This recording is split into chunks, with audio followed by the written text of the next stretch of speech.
You like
إن الله وملائكته يصلون على النبي يا أيها الذين آمنوا صلوا عليه وسلموا تسليما.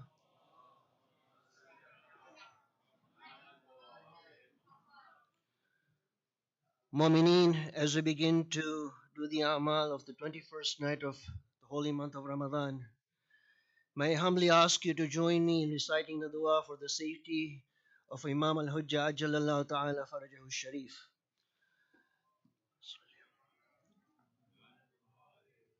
بسم الله الرحمن الرحيم. اللهم صل على محمد وآل محمد. اللهم كن لوليك الحجة ابن الحسن صلواتك عليه وعلى آبائه في هذه الساعة وفي كل الساعة وليا وحافظا وقائدا وناصرا ودليلا وعينا حتى تسكنه أرضك طوعا وتمتعه فيها طويلا برحمتك يا أرحم الراحمين.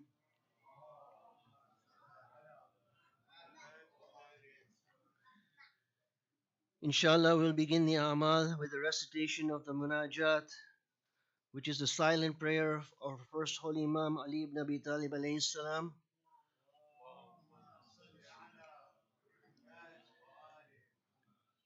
As the munajat is being recited by Brother Murtaza Jafar, I humbly request you to kindly pay attention to the meaning that are being shown on the projector, which in this munajat our holy Imam is showing the significance of Allah subhanahu wa ta'ala to the insignificance of man. And as we read this dua and this munajat, kindly keep that thought in your mind, how significant Allah subhanahu wa ta'ala is and how insignificant we are as we recite each of the attributes of Allah subhanahu wa ta'ala in his munajat. Wa Muhammad wa ali Muhammad salawat.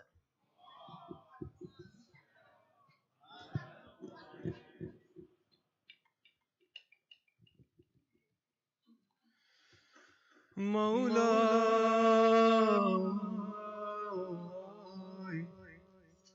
يا مولاي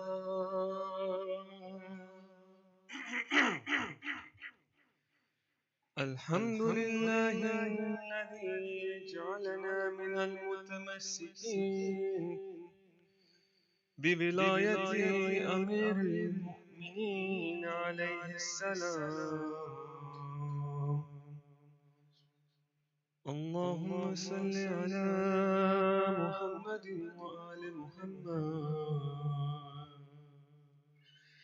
اللهم صل على محمد وآل محمد.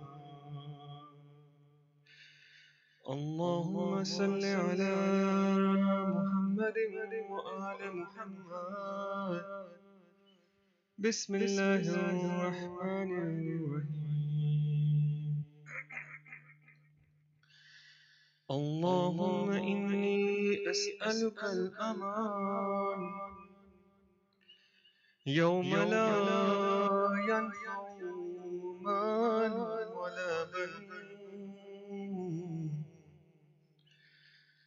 إلا من أتى الله بقلب سليم. وأسألك الأمان يوم يعض الظالم على يديه يقول يا ليتني اتخذت مع الرسول سبيلا. وأسألك الأمان يوم يعرف المجرمون بسيماهم فيؤخذوا بالنواسي والأقدام. وأسألك الأمان يوم لا يجزي والد عن ولده ولا مولود هو جاز عن والده شيئا. إن وعد الله حق. وأسألك الأمان يوم لا ينفع الظالمين معذرتهم ولهم اللعنة ولهم سوء الدار. وأسألك الأمان يوم لا تملك نفس لنفس شيئا والأمر يومئذ لله.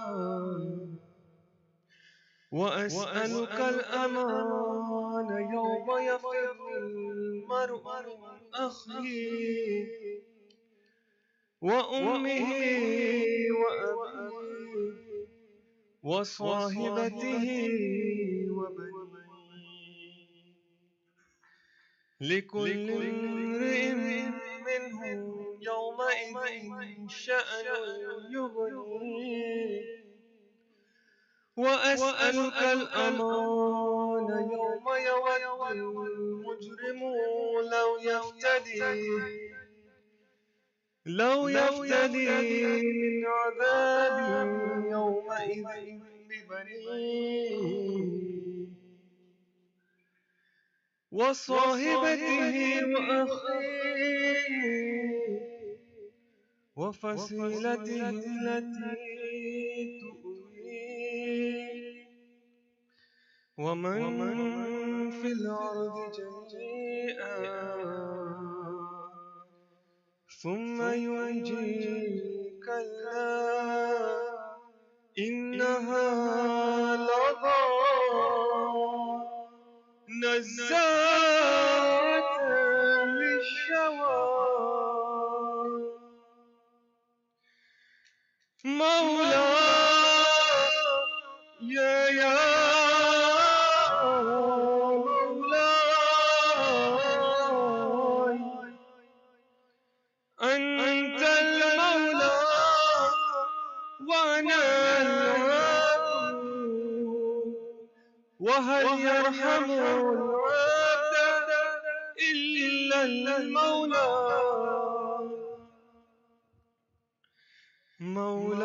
مولاي يا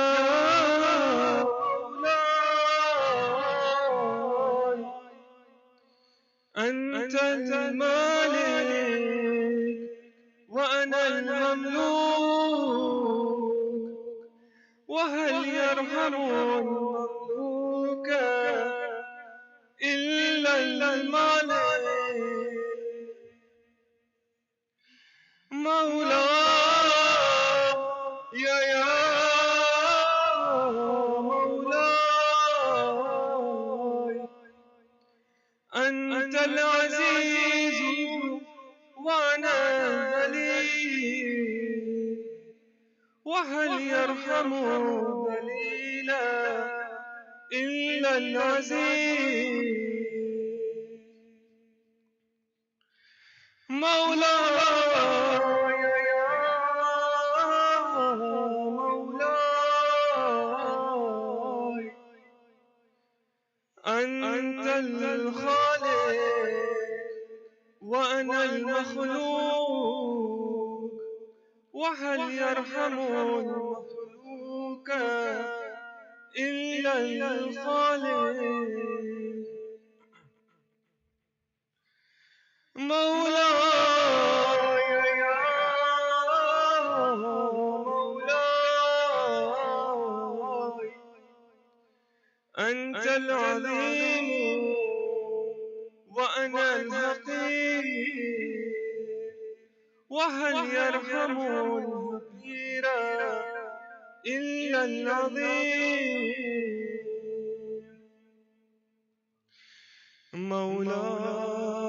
مولاي يا مولاي أنت القوي وأنا الضعيف وهل يرحم ضعيفا إلا القوي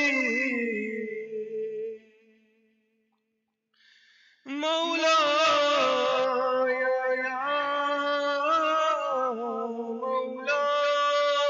مولاي أنت الغني وأنا الفقير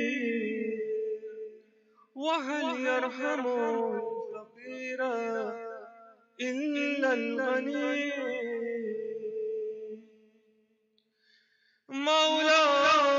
مولاي يا مولاي أنت المعطي وأنا السائل وهل يرحم السائل إلا المعطي مولاي يا مولاي أنت الحي وأنا الميت وهل يرحم الميت إلا الحي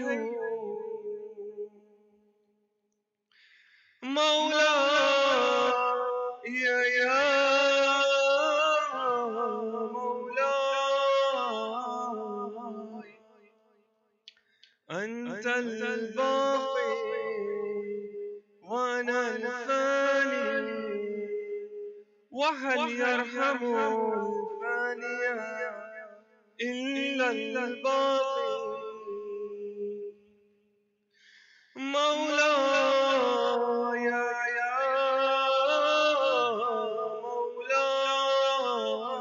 مولاي أنت الدائم وأنا الزائر وهل يرحم الزائر إلا الدائم مولاي يا مولاي أنت الرازق وأنا المرزوق وهل يرحم المرزوق إلا الرازق مولاي يا مولاي أنت الجواد وأنا البخيل وهل يرحم البخيل إلا الجواد مولاي يا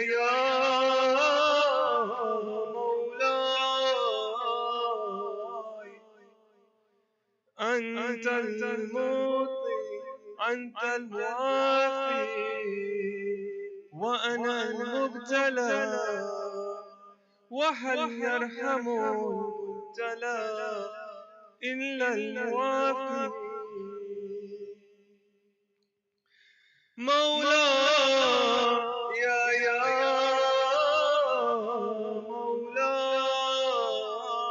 مولاي أنت الكبير وأنا الصغير وهل يرحم الصغير إلا الكبير مولاي يا مولاي أنت الهادي وأنا الضال، وهل يرحم الضال إلا الهادي؟ مولاي يا مولاي، أنت الرحمن وأنا المرحوم، وهل يرحم المرحوم إلا الرحمن؟ مولاي يا مولاي، أنت السلطان وأنا المنتهى، وهل يرحم المنتهنا إلا السلطان؟ مولاي يا مولاي، أنت الدليل وأنا المتهيئ، وهل يرحم المتهيئ إلا الدليل؟ مولاي يا مولاي، أنت الغفور، أنت الغفور، أنت الغفور. مولاي يا مولاي، أنت الغفور وأنا المذنب، وهل يرحم المذنب إلا الغفور؟ مولاي يا مولاي، أنت الغالب وأنا المغلوب، وهل يرحم المغلوب إلا الغالب؟ مولاي يا مولاي، أنت الرب وأنا المربوب، وهل يرحم المربوب إلا الرب؟ مولاي يا مولاي، أنت المتكبر وأنا الخاشع، وهل يرحم الخاشع إلا المتكبر؟ مولاي يا مولاي، ارحمني برحمتك، وارض عني بجودك وكرمك وفضلك يا ذا الجود والإحسان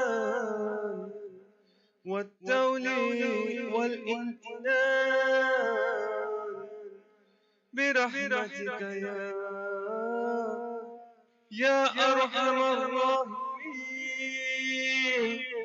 إن الله وملائكته يصلون على النبي، يا أيها الذين آمنوا صلوا عليه وسلموا تسليما.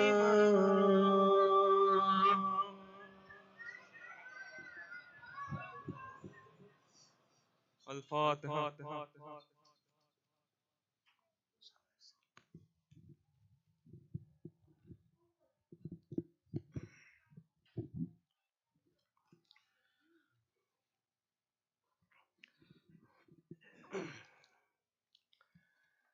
Bismillahirrahmanirrahim.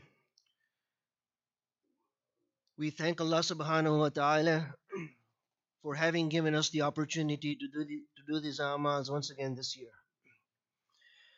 Let us do this amal on behalf of our living Imam, Imam al-Hujjah Ajjalallahu ta'ala Farajahu Sharif.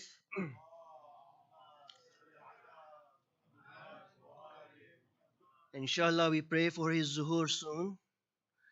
We do these amals on behalf of many mu'mineen and mu'minat locally and globally who are not able to perform these amals due to their health and other challenges. And on behalf of all the marhumin, of all of our families. Let us do these amals and pray for each other. And finally, let us pray for ourselves. Let us do these amals wholeheartedly, with sincere ikhlas, and with the purest of intentions. If one of us prays with heartfelt ikhlas and sincerity on this holy night, then inshallah the du'as and amals of all of us, inshallah, will be accepted.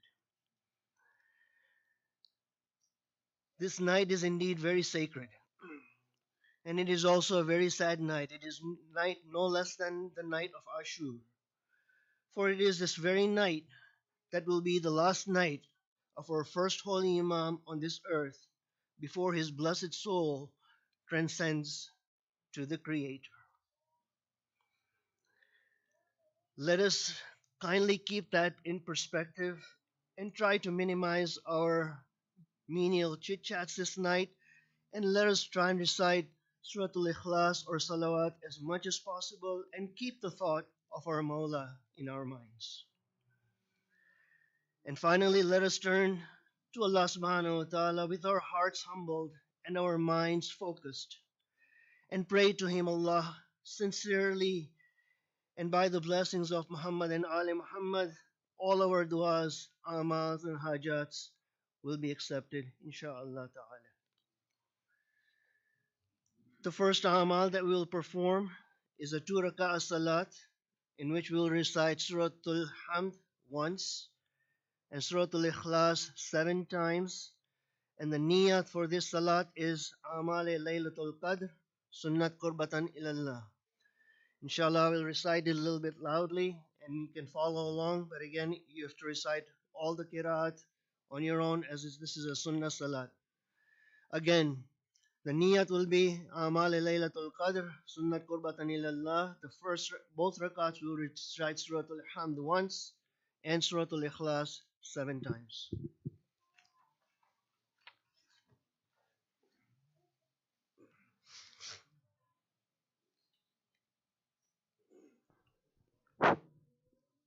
Bismillah.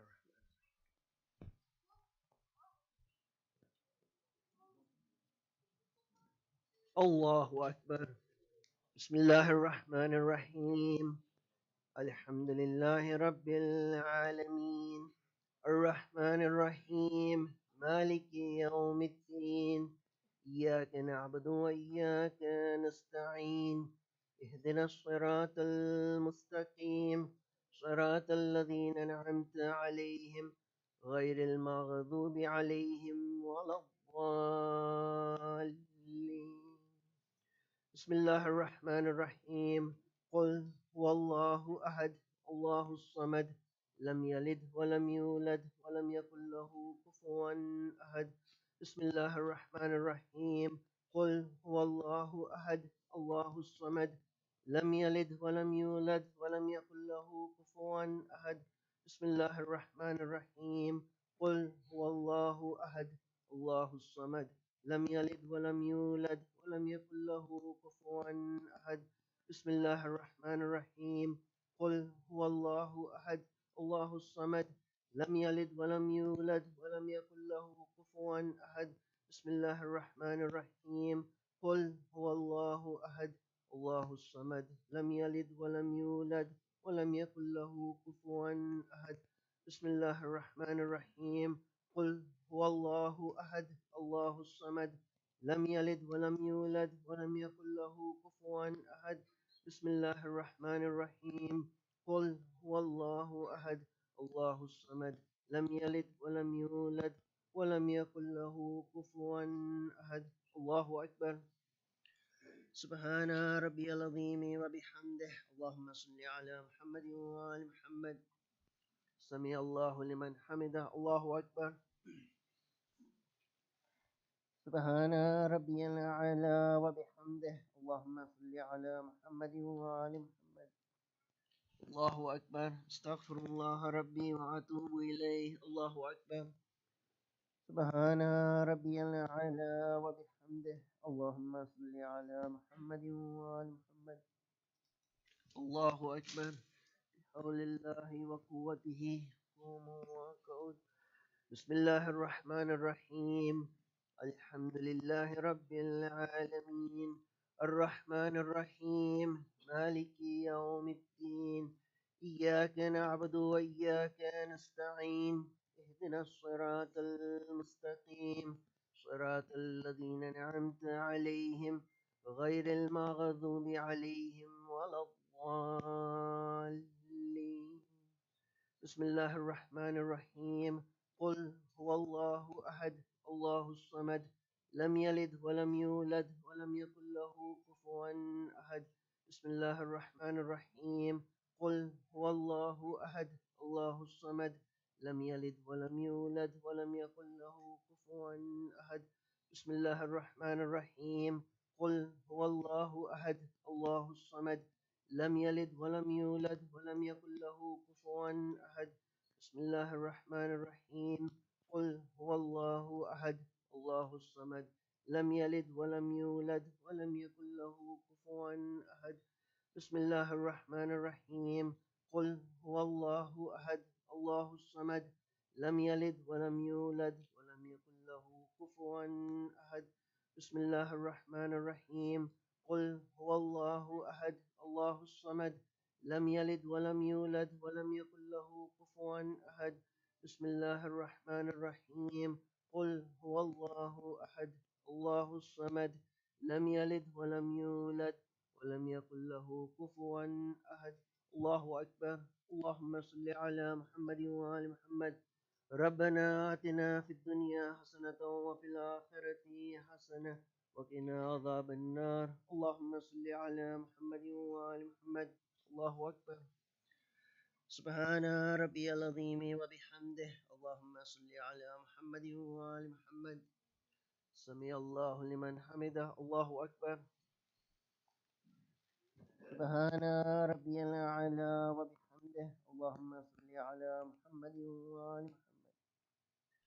الله أكبر. استغفر الله ربي وأتوب إليه. الله أكبر. سبحان ربي الأعلى وبحمده. اللهم صل على محمد وآل محمد. الله أكبر. الحمد لله. أشهد أن لا إله إلا الله وحده لا شريك له وأشهد أن محمدا عبده ورسوله. اللهم صل على محمد وآل محمد. السلام عليك أيها النبي ورحمة الله وبركاته. السلام علينا وعلى عباد الله الصالحين. السلام عليكم ورحمة الله وبركاته. الله أكبر. الله أكبر. الله أكبر.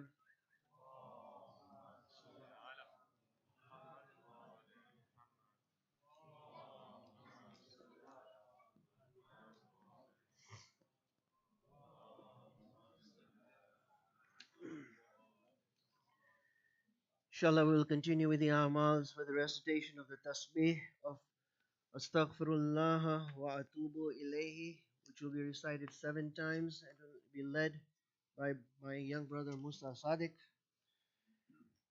And as for the Murtaza ended in his munajat, when we recited Irhamni bi Mawlaka, we asked Allah subhanahu wa ta'ala to forgive us by His mercy. We are now having an opportunity to ask and turn repentant to Him 70 times. Keep our thoughts and what we have done in the past, and I say this first to myself. And we ask Allah subhanahu wa ta'ala to forgive us of our sins.